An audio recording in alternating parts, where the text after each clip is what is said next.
Nós estamos hoje na terceira aula do nosso curso Questões Práticas e Polêmicas de Direito Tributário. Meu nome é Fernando Augusto Martins Canhadas, eu sou advogado em São Paulo, professor de Direito Administrativo e Tributário também em São Paulo. E hoje nós vamos falar especificamente de questões polêmicas e práticas relativas ao ICMS. Nós já falamos do imposto de renda na primeira aula, das contribuições na segunda aula, e hoje nós vamos tratar do ICMS, esse imposto que todos nós conhecemos muito bem, sabemos que ele representa uma carga tributária altíssima, a maior carga tributária do país, se considerado toda a arrecadação, então também necessariamente nos traz muitas dúvidas e muitas questões discutíveis e muitas brigas judiciais e muitas divergências de interpretação. Então, vamos lá. Como eu sempre faço, vamos para a Constituição primeiro. Artigo 155 da Constituição. Compete aos Estados e ao Distrito Federal instituir impostos sobre, inciso 2. Então, competência Estados e Distrito Federal. Inciso 2º. Operações relativas à circulação de mercadorias e sobre prestações de serviços de transporte interestadual e intermunicipal e de comunicação, ainda que as operações e prestações se iniciem no exterior. Então, aqui, no inciso 2, basicamente, 3 incidências. Quais são? Circulação de mercadorias, tá? E aqui, circulação, quando a gente lê na Constituição, a gente tem que interpretar como transferência de titularidade jurídica, tá bem? Então, significa que circular é transferir de um titular para o outro, então, passando de uma empresa para um consumidor, passando de uma empresa para outra, a circulação jurídica. Também há incidência pelo inciso 2º do ICMS sobre serviços. Quais serviços? Os serviços de transporte interestadual e intermunicipal e os serviços de comunicação. Serviços de comunicação, em geral, também são tributados pelo ICMS. Pessoal, questões mais importantes que nós temos que saber de imediato sobre o ICMS. Vamos lá. Separei aqui 5 aspectos para vocês, genéricos. ICMS é sempre, necessariamente, não cumulativo. Na origem da sua instituição, ele é não cumulativo. Vai haver, nós vamos tratar aqui da substituição tributária, que torna a incidência monofásica. Mas um princípio primordial do ICMS é a sua não cumulatividade. Nós vamos tratar detalhadamente deste instituto. Segundo, seletividade. O ICMS pode ou não ser seletivo em função da essencialidade dos produtos tributados. Então, é diferente, por exemplo, da seletividade do IPI. O IPI, ele sempre tem que ser seletivo. Não sei se vocês já tiveram a oportunidade de ver alíquotas de IPI para produtos como bebidas, como cigarro, como perfume. São alíquotas altíssimas, né? Por quê? O legislador julga que esses produtos não têm essencialidade alguma, ou têm uma essencialidade muito reduzida, se comparado, por exemplo, a produtos como os da cesta básica, produtos básicos de consumo da população. Então, a seletividade do IPI é necessária. No ICMS, ela pode ou não existir de acordo com a opção que o legislador ordinário, o legislador estadual fizer. Bom, ela também prevê a Constituição a incidência do ICMS sobre importação. Nós vamos tratar, num tópico à parte da aula de hoje, sobre a incidência na entrada de bens ou mercadorias, essa é a redação constitucional, advindas do exterior. Nós vamos também ver que o ICMS ele não incide sobre exportação. Então, há uma imunidade prevista, mais uma aqui, nós vimos essa imunidade para as contribuições na aula de ontem, e há mais uma imunidade aqui prevista para o ICMS na exportação. Mais uma vez, o legislador, no caso o constituinte, desonerando as exportações de uma forma, sem dúvida nenhuma, de incentivo ao mercado nacional. E o quinto aspecto que é importante você saber diz respeito às alíquotas. Basicamente, nas operações internas, nós vamos ter alíquotas de 17% e 18% sobre o valor das vendas, o valor das vendas dos produtos ou dos serviços. Né? Tem alguns serviços que são tributados à alíquota de 25%, como é o caso dos serviços de telecomunicação. E nós temos diferenças em alíquotas interestaduais e alíquotas internas. Internas, 17% e 18%. Interestaduais, as alíquotas são, em regra, de 7% e de 12%, variando em relação ao estado de origem e ao estado do destino dos produtos e dos serviços. Tá bem? Aspectos gerais, não vamos entrar nesses detalhes agora, vamos partir para as discussões que eu trouxe para vocês. Não cumulatividade do ICMS, diferente daquela não cumulatividade que nós vimos do PIS e da COFINS. Falei isso para vocês na segunda aula. O ICMS, ele tem uma não cumulatividade em relação às operações em cadeia. Então, as operações anteriores geram crédito em relação aos seus valores, aos valores que foram pagos do ICMS, para as operações futuras. Então, do ICMS devido, por exemplo, pelo revendedor, no exemplo que eu dei para vocês, se desconta o valor do ICMS cobrado na operação anterior, da fábrica para o revendedor. Vou dar um exemplo para tentar deixar isso bem claro com números. Vamos lá, vamos ver como funciona a não cumulatividade. Se um fabricante vende determinado produto para uma loja, e esta loja vai revender este produto para o consumidor final. Vamos pensar numa cadeia bem curtinha, bem simples. E vamos pensar que este fabricante vende o produto para a loja por R$100. Tá bem? Supondo uma alíquota de ICMS, para facilitar nossas contas, de R$10, desconsiderando-se a forma de cálculo da base ser por dentro ou não, isso não vem ao caso, nós vamos verificar que a fábrica paga para o Estado o valor de R$10, a alíquota de 10 sobre uma base de 100, R$10 foi pago. Vamos supor que este mesmo produto seja revendido da loja para o consumidor final, por 200. Mesma alíquota de 10. Quanto que a loja deve pagar? R$20, certo? Alíquota de 10% sobre uma base de 200. Como funciona a não cumulatividade? Ela permite que a loja se valha do valor que foi pago na operação anterior pela fábrica como crédito. Ela permite que o valor seja compensado. Então, a loja não vai efetivamente desembolsar R$20. Ela vai pagar, declarar que deve R$20, aproveitar o crédito de 10 e desembolsar efetivamente mais 10. Tá bem? Por que o nome não cumulatividade? Isso é importante para vocês entenderem. Porque, independentemente de quantas cadeias, de quantas etapas essa cadeia comercial tenha, o fisco vai receber o valor da alíquota incidente sobre a última etapa. Esse é o princípio básico da não cumulatividade. O tributo não se acumula no decorrer das várias incidências, das várias etapas da cadeia comercial.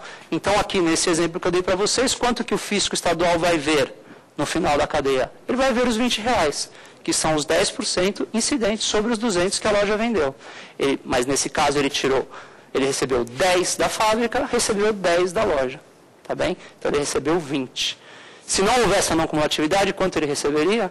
30. Ele receberia 10 mais os 20. Mas a não cumulatividade faz justamente que esse tributo não se acumule nas várias etapas da cadeia. Tá bem?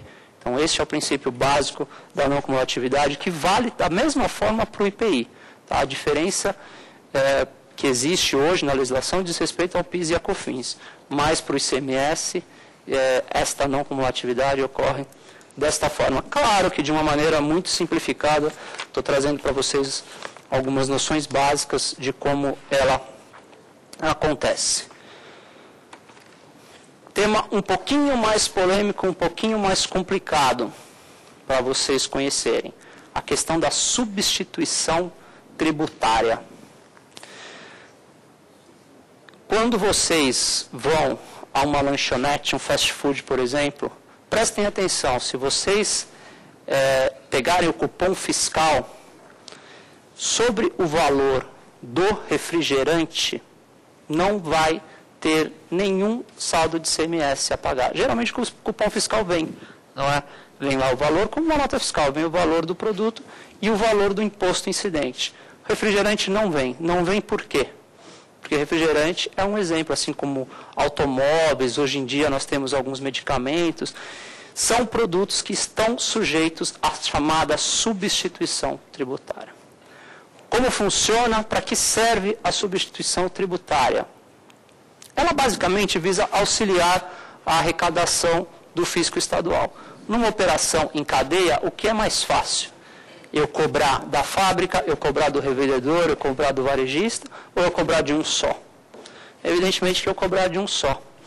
Então, o fisco, na verdade, autorizado pela legislação e hoje em dia com autorização constitucional, o fisco, ele cobra apenas de uma pessoa, de uma parte desta cadeia, em apenas uma das etapas. Então, neste exemplo que eu dei para vocês, pegando aquele exemplo da não cumulatividade, a fábrica vendendo para a loja e a loja vendendo para o consumidor final, a fábrica já pagaria os R$20. Os 10 dela e os 10 da pessoa seguinte da cadeia, por substituição. Ela auxilia o fisco. Na verdade, ela funciona como uma auxiliar realmente na arrecadação tributária. Então, é uma obrigação dela, ela deve fazer este recolhimento, mas ela o faz em nome dela próprio, com relação ao imposto que ela deve, e ela também o faz com relação ao imposto em que ela é substituto. Substituição tributária, existe a chamada para frente, que é o exemplo da fábrica que eu dei para vocês. Então, ela está substituindo os próximos da cadeia, e também a gente fala na substituição para trás, que ocorre quando os primeiros da cadeia não recolhem nada e esse imposto é todo recolhido por alguém que está mais à frente da cadeia. Então, ele substitui para trás, tá bem? Existem essas duas modalidades, as duas usualmente empregadas em alguns setores da economia e, especialmente, a substituição tributária para frente é muito comum. Problema da substituição tributária para frente. Como se fazer para tributar uma operação que ainda não aconteceu? Como funciona esta tributação? Não é possível saber se a loja efetivamente vai vender aquele produto, no meu exemplo, a R$200. Presume-se que ela irá fazê-lo. Estima-se que ela irá fazê-lo. Então, existem algumas formas previstas na legislação, a pauta fiscal serve para isso, uma margem de lucro presumida serve para isso, mas, nos mais das vezes, é possível que tenha havido uma tributação antecipada, no caso da substituição para frente, superior ao valor que efetivamente seria devido se não houvesse a substituição.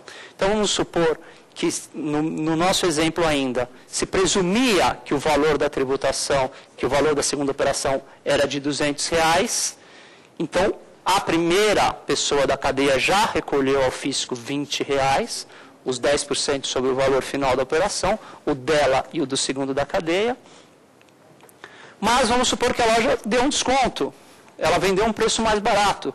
Isso aconteceu muito no passado com relação às concessionárias de veículos. Veículos também estão sujeitos à substituição tributária. E as concessionárias fazem promoções, o mercado muda, às vezes eles são obrigados a baixar os preços. Só que o valor do imposto já foi pago lá atrás, num valor presumido de tabela daquele automóvel. Mesma coisa com refrigerantes, enfim, com todos os produtos sujeitos à substituição, isso pode acontecer.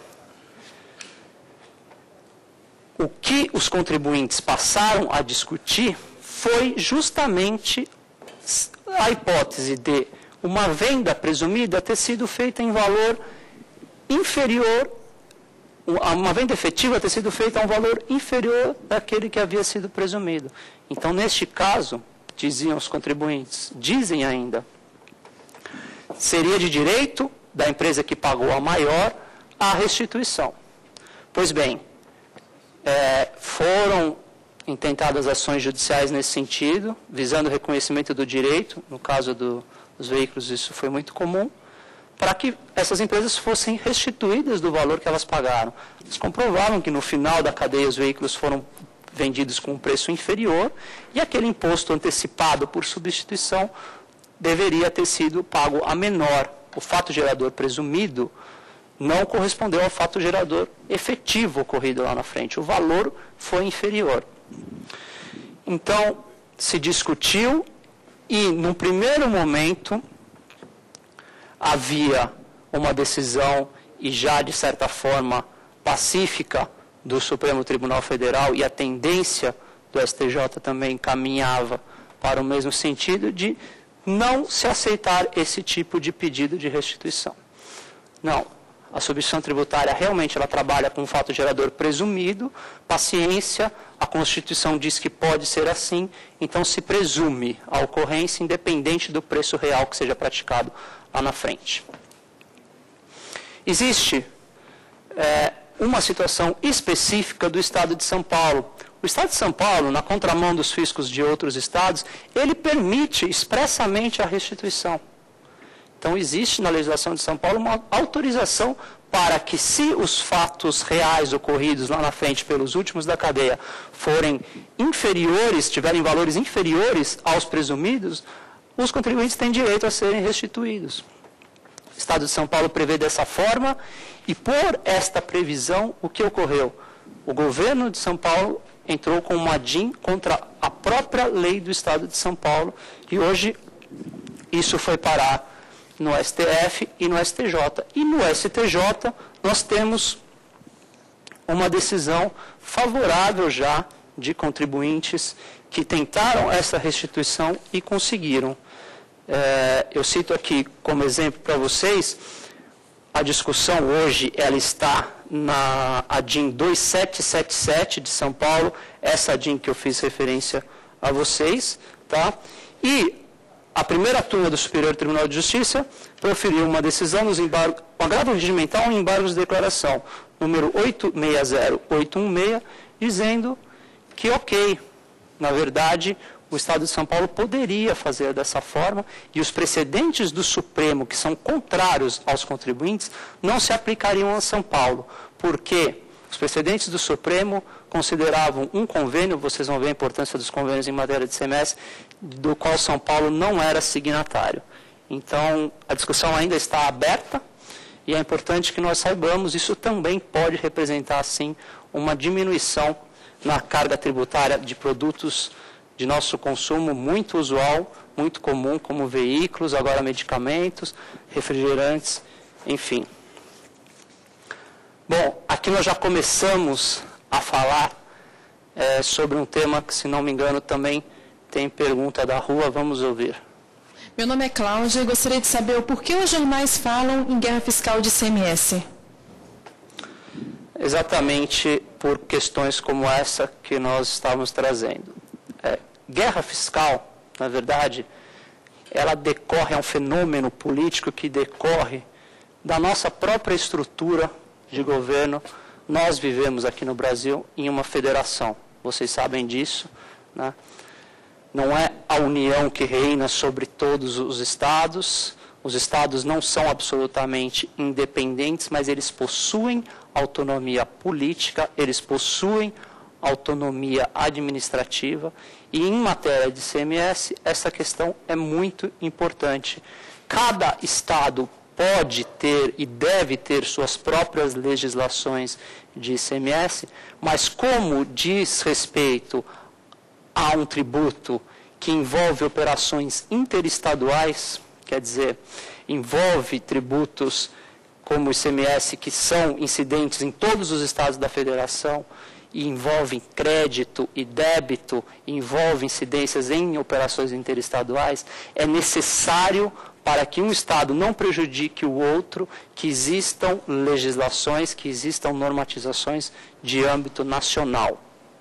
Existem e vários. Nós estamos falando do imposto, como eu disse no início, de maior arrecadação no país hoje. Então, a maior parte da briga com relação à reforma tributária que a gente assiste nos jornais diz respeito ao ICMS. Possibilidade de uniformização da legislação, a possibilidade de unificação da arrecadação pela União, enfim. Tudo isso está vinculado à autonomia dos estados, à autonomia administrativa. O ICMS dá muito recurso, dá muito dinheiro para os estados. Então, a questão politicamente é muito relevante. Quais são essas regras? Eu comentei com vocês que existiam, não é? Regras constitucionais que visam a regulamentação desta guerra fiscal entre os estados. E só um parênteses aqui, guerra fiscal, quando a gente ouve, não é necessariamente só em relação ao ICMS, só entre os estados, tá?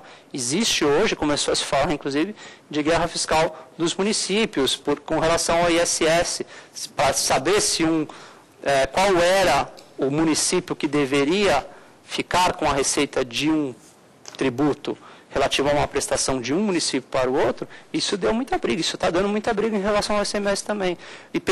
Ao ISS, perdão. IPVA também gerou confusões. Vocês chegaram a ver nos jornais aí notícias de que se pretendia até haver uma emenda constitucional para regulamentar esse problema do IPVA em relação aos diversos estados. Então, não é só ICMS. É claro que o ICMS, ele também é muito relevante. A discussão sempre gera mais repercussão pelo valor envolvido. Bom, mas antes de nós entrarmos nestas questões pontuais da Constituição, na forma com que a Constituição aborda a guerra fiscal, vou perguntar mais uma vez, está claro para vocês a origem do problema da guerra fiscal em relação ao ICMS? Mônica tem uma dúvida? Professor, eu gostaria de saber se o Instituto da Substituição Tributária, que permite a não distribuição da receita do ICMS, isso acaba por fomentar a guerra fiscal. Muito boa pergunta novamente, Mônica. Realmente, pode acontecer, mas não deve acontecer um fomento à guerra fiscal se for feito da forma com que deve ser feito.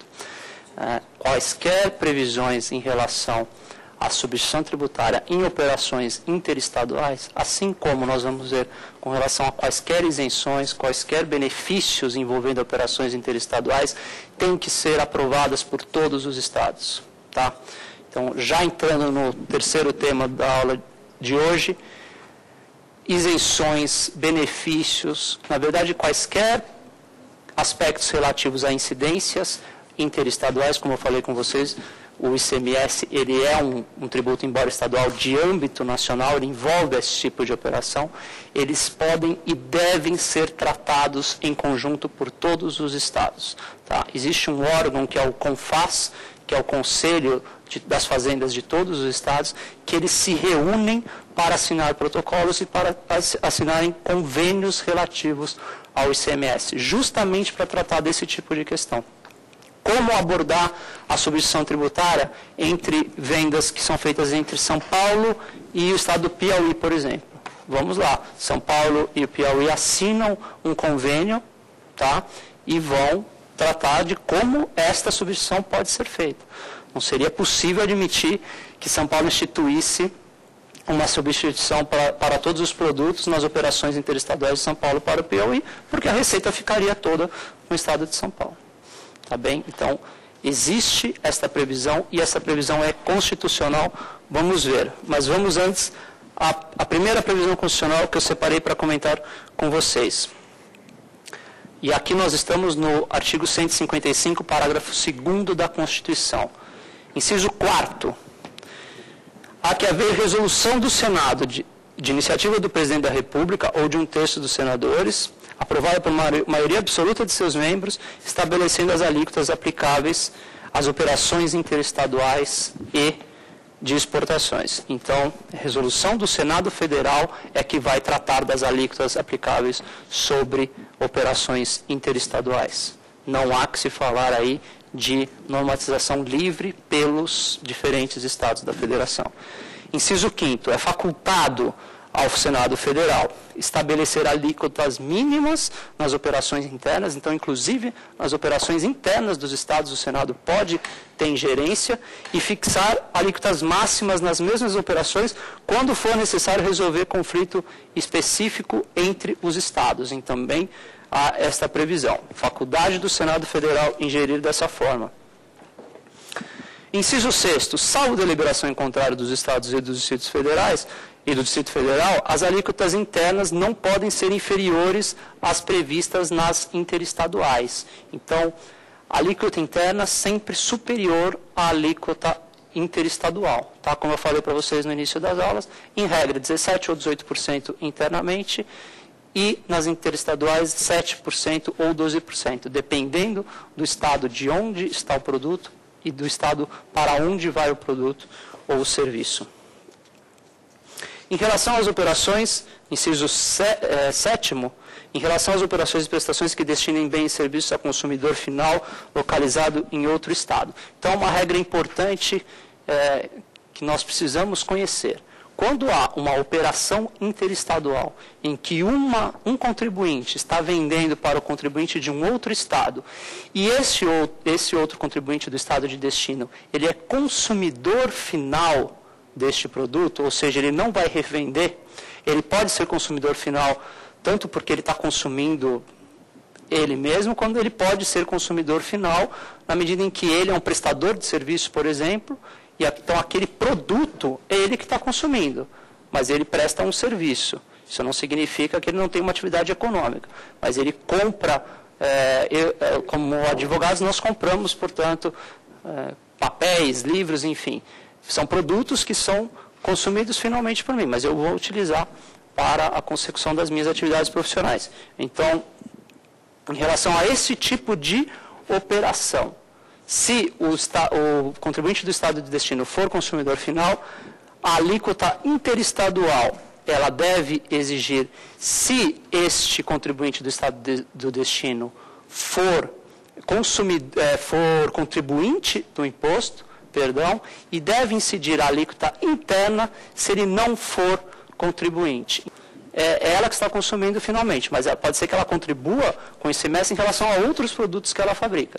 Se houver esta hipótese, então se paga a alíquota interestadual na primeira operação, que é a menor, 7% ou 12%, e se paga um complemento no estado de destino. Que complemento é esse? A diferença entre a interestadual e a interna.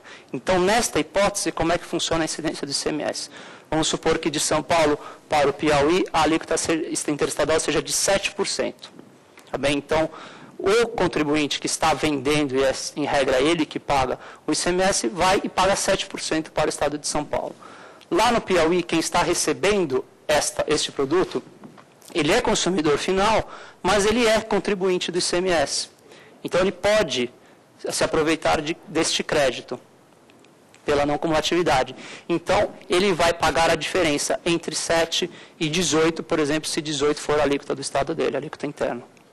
Também, então, neste caso, o estado do Piauí veria 11%, São Paulo veria 7% deste imposto.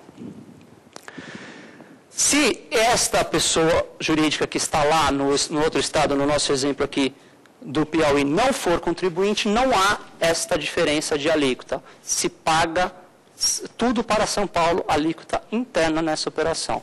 Tá bem? Então, essa é a regra do inciso 7º da Constituição. Se, ainda que seja consumidor final, se ele não for contribuinte do imposto, ele vai... A operação vai ser tributada pela alíquota interna, 18%, e só quem vai ver este imposto nessa operação, só quem vai receber é o estado da origem e não do destino. Ficou claro para vocês? É um pouco complicado, né, para quem não está habituado, tem umas regras bastante específicas, mas é importante vocês saberem. Tem pessoas jurídicas que são contribuintes do ICMS. Quem vende produto, empresas comerciais, são contribuintes em regra do ICMS. Quem presta serviço, um advogado, um médico, um engenheiro, não contribui com o ICMS, paga ISS, paga sobre serviço. Então, estas pessoas jurídicas, na operação interestadual, quando eu compro um produto de um outro estado, eu não pago essa alíquota, o diferencial de alíquota entre um estado e outro. Quem vai pagar é quem está vendendo para mim no outro estado, para o estado que ele está vendendo.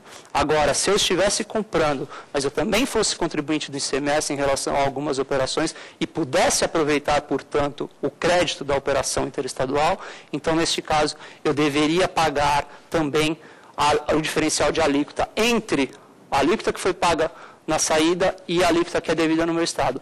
Isso tudo como uma forma de compensação dos estados, justamente um mecanismo aí para se evitar a guerra fiscal. Para não ficar uma operação interestadual, vejam bem o que aconteceria se não houvesse essa disposição. No estado de São Paulo, vendendo para o Piauí sempre a alíquota de 18%, eu no Piauí comprei esse produto, eu sou contribuinte do ICMS, eu também vou aproveitar esse crédito de 18%. Então, além de eu não pagar nada para o estado do Piauí, eu ainda vou me aproveitar do crédito de 18%. Entenderam o conceito? Por que existe essa diferenciação de alíquota? Para que um estado, numa operação interestadual, não seja mais prejudicado ou mais beneficiado do que outro. Pois bem, é complicado, mas são mecanismos realmente que precisam existir para que os estados não saiam prejudicados nesta estrutura federativa em que nós vivemos.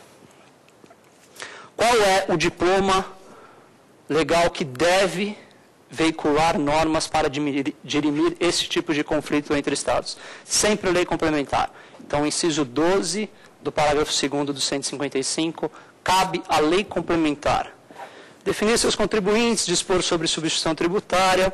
Então, substituição tributária, com relação à pergunta da Mônica, também tem que ser tratada por lei complementar, quer dizer, uma lei de âmbito nacional, não basta a legislação ordinária de cada estado.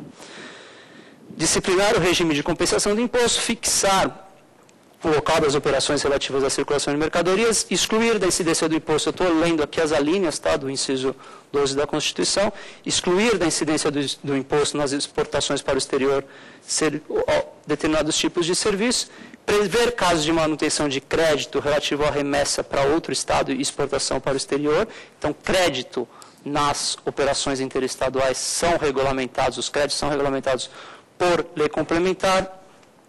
E, especialmente, essa é a norma mais importante do parágrafo 2º, regular a forma como, mediante deliberação dos estados e do Distrito Federal, isenções, incentivos e benefícios fiscais serão concedidos e revogados. Então, tem que haver lei complementar tratando da forma com que essas isenções, esses benefícios são concedidos e são revogados. Lei complementar é essa, a Lei Complementar 24 de 1975.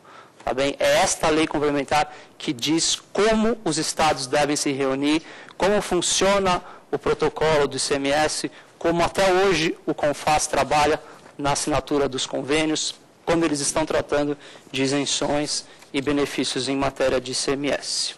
Bem, e essa lei complementar 24 de 1975, ela traz uma previsão muito semelhante à da Constituição, no seu artigo 1º, caput e inciso 4º, dizendo que quaisquer incentivos ou favores fiscais ou financeiros concedidos com base no Imposto de Circulação de Mercadorias, o ICMS, dos quais resulte redução ou eliminação direta ou indireta dos ônus, deverão ser concedidos ou revogados nos termos de convênios celebrados e ratificados pelo Estado e pelo Distrito Federal.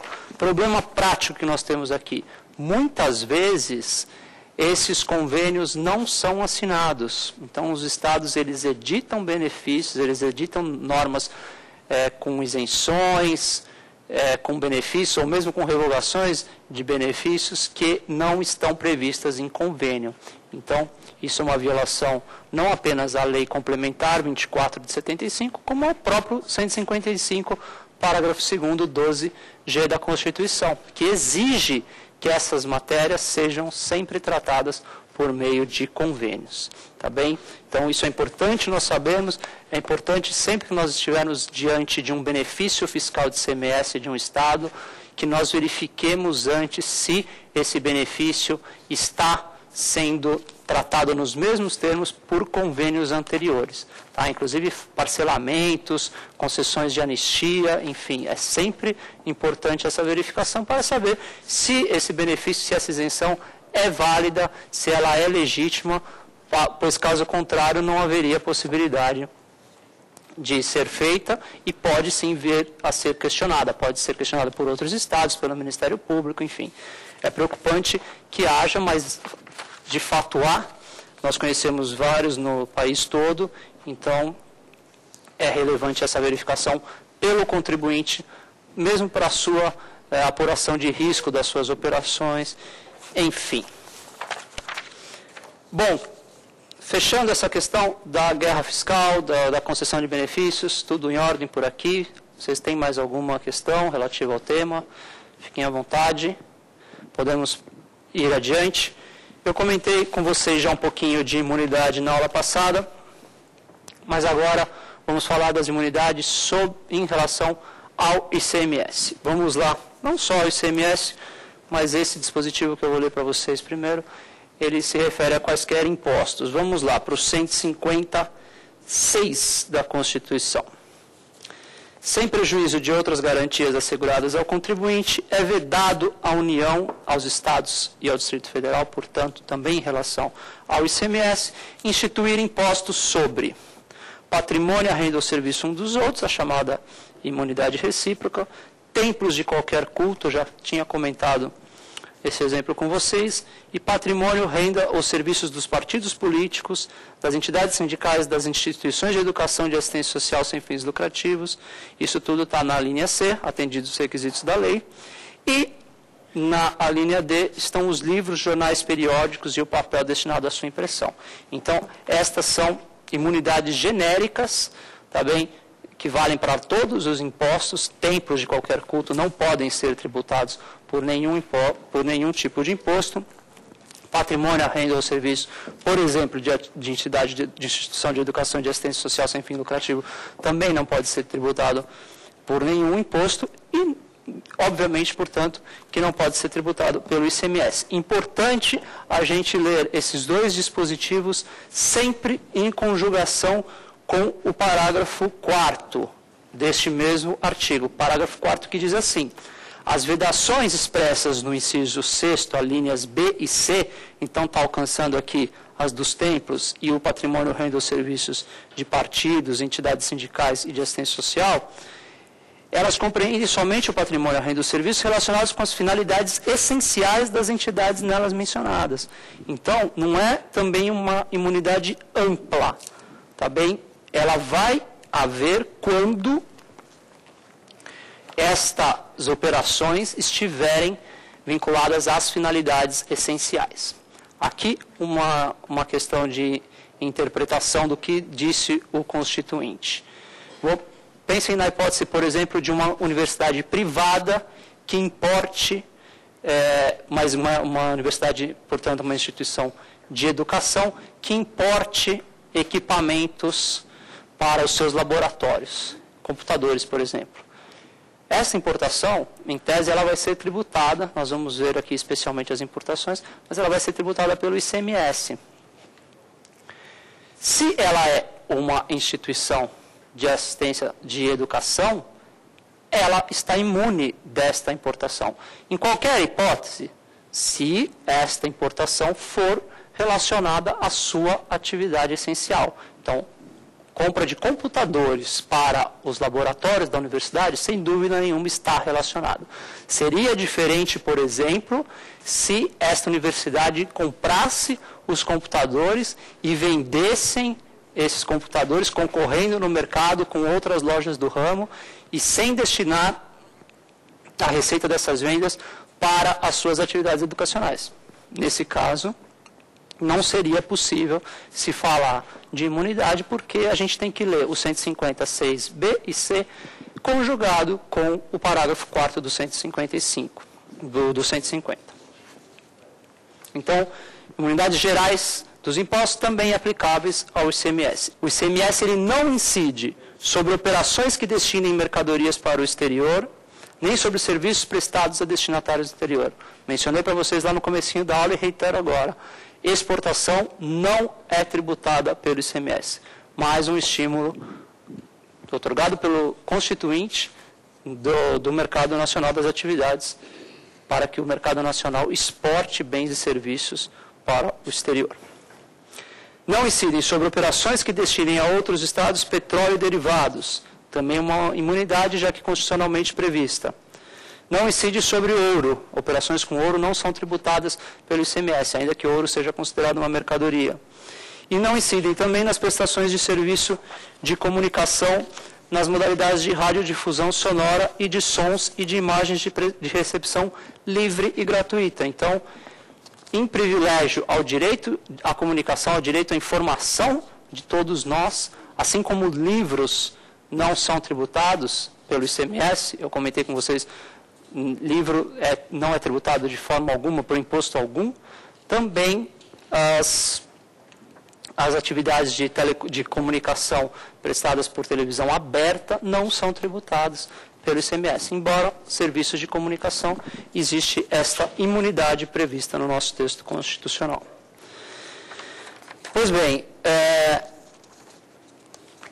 basicamente são estas as hipóteses que nós temos na Constituição. E quando nós falamos de imunidade, já vimos na aula passada, não há o que o legislador federal fazer a respeito, nem o legislador estadual no caso de ICMS. Ele deve respeitar, ele não pode restringir. Estas imunidades estão no texto constitucional, foi assim que o Constituinte quis, então estas operações não podem ser tributadas pelo imposto estadual que estamos estudando hoje. Dúvidas com relação à questão da imunidade do ICMS? Relativamente simples, as regras da Constituição são claras.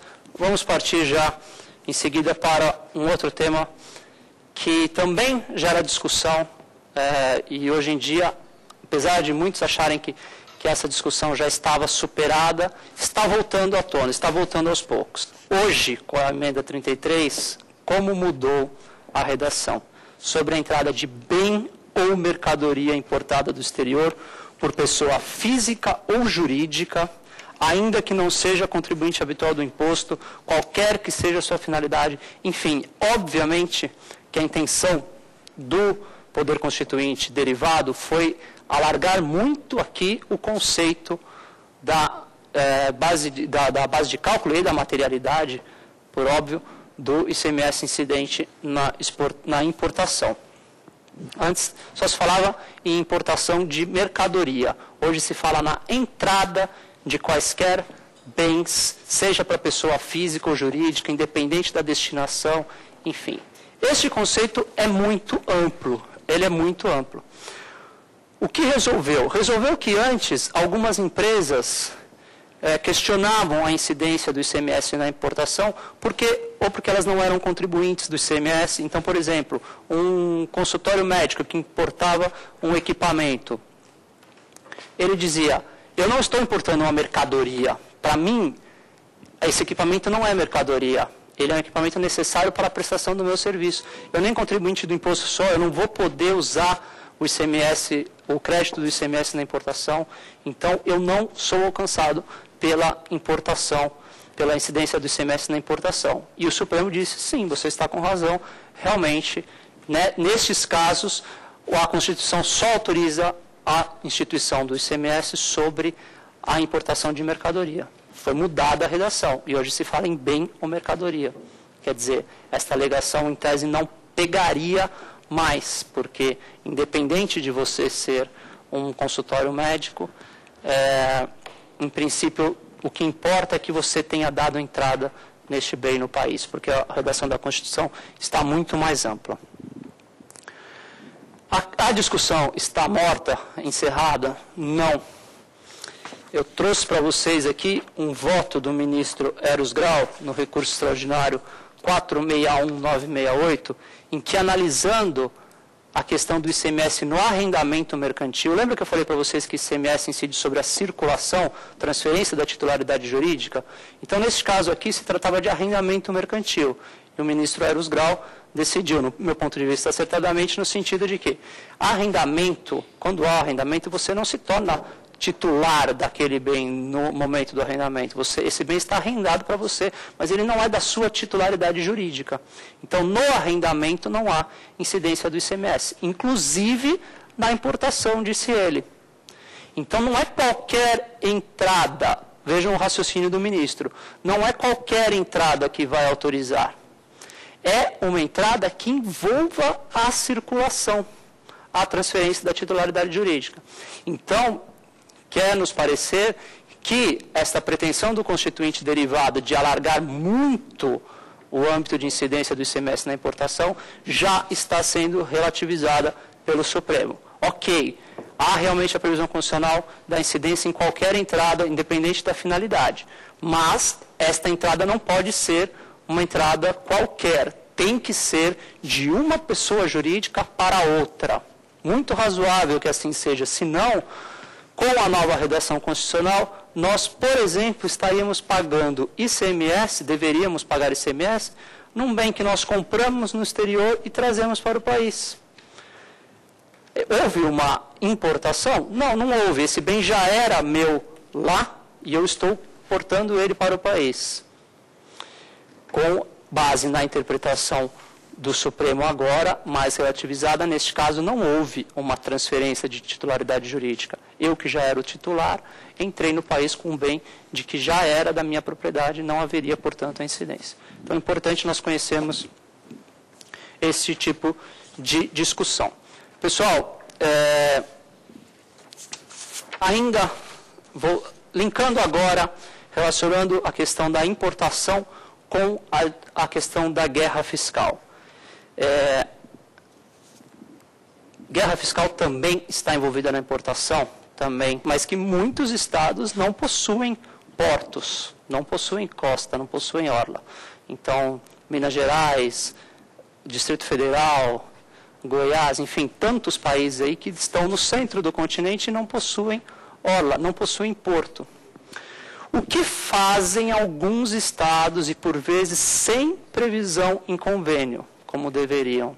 Instituem benefícios em relação à importação nos seus estados. Então, não gostaria aqui de mencionar estados que fazem isso com habitualidade, mas existem alguns estados que fazem isso até hoje sem previsão em convênio. Concedem grandes benefícios para que as empresas se desloquem para lá, se estabeleçam lá e façam importações. Qual o problema prático disso? Primeiro, se não tiver convênio, esse benefício é inconstitucional. Segundo, quando se importa, muitas vezes está se importando por este estado só para aproveitar o ICMS e em seguida mandar essa mercadoria para outro estado da federação, que não tem nada a ver com este benefício. Então, o que acontece nesta hipótese? Acompanhe comigo. A importação, por exemplo, pelo estado de Pernambuco. Deveria ser pago lá um imposto de 18% de ICMS na importação. Não é pago nada, o estado de Pernambuco financia, por exemplo, este ICMS. Na transferência para São Paulo, e Pernambuco para São Paulo, se eu não me engano, a alíquota é de 7%, o estado de Pernambuco vai ver a alíquota de 7% nessa operação interestadual e explicando, voltando na regrinha que eu falei para vocês, São Paulo veria a diferença, veria os 11% aí da alíquota interestadual se esta pessoa aqui em São Paulo for revender o produto. Acontece que São Paulo não só não viu neste caso a alíquota de 18%, não viu entrar nos seus cofres os 18% da importação, como também ele vai ter que responder a um crédito de 7% que esta mercadoria entra para ele. Então, o que faz São Paulo, o estado de São Paulo, o estado de Minas Gerais também é muito combativo em relação a essa matéria. Eles dizem que se a intenção já era pré-determinada da empresa daqui importar por São Paulo para que o destino físico do bem fosse aqui, então eu vou presumir que, na verdade, essa importação foi feita para São Paulo, independentemente por onde entrou esta mercadoria, se foi por um outro estado, eu vou presumir que este imposto deveria ser pago para São Paulo. Então, eles cobram o ICMS devido na importação e eles também glosam, ou seja, eles não aceitam o crédito da operação interestadual. Tá? Então, temos muitos casos, em Minas Gerais também acontece isso, São Paulo acontece isso, das duas pontas o ataque do fisco. A resposta, na verdade, ao fisco a esta guerra fiscal. Então, se cobra o ICMS e esta cobrança é feita com base numa previsão da lei complementar. E o que ela diz? Ela diz que vale para esse tipo de problema a identificação do estado da destinação física do produto. Então, pressupõe que o produto tem que vir fisicamente. A questão é muito controversa no STJ, no Supremo, ainda vai haver muita discussão, como eu falei para vocês, guerra fiscal é um tema mais político do que jurídico, então muitos interpretam que, na verdade, a Constituição fala do destinatário da importação, A lei complementar fala de destinação e quem é o responsável pelo pagamento é o importador, então alguns consideram vale o estado do importador, independente, né, desse estado ter benefício ou não. Outros consideram uma interpretação mais literal da lei complementar para dizer, ainda que a importação seja feita por outro estado, se fisicamente a mercadoria já se pressupunha viria para São Paulo, ou viria para Minas Gerais, por exemplo, então valeria a cobrança por aquele estado. Tá bem? Então, guerra fiscal vinculada à importação, um problema sério que ainda não foi dirimido pelos nossos tribunais. Bom, último ponto que é importante vocês saberem, artigo 166 do CTN, ele veda a possibilidade de restituição de pagamentos indevidos quando esses impostos que tiveram pagamento indevido, eles são pagos e não é possível apurar quem ficou com o ônus da carga tributária. Então, desde que tenha autorização, diz o CTN, de quem efetivamente ficou com o ônus, ou seja, possível comprovar que não foi repassado numa cadeia comercial o valor do ICMS para a etapa seguinte, se houver uma dessas hipóteses, autorização ou comprovação, eu vou aceitar repetir o indébito de ICMS, de IPI, dos chamados tributos indiretos. Se não houver esta autorização, ou se não houver essa possibilidade de comprovação de quem realmente assumiu o ônus, não há.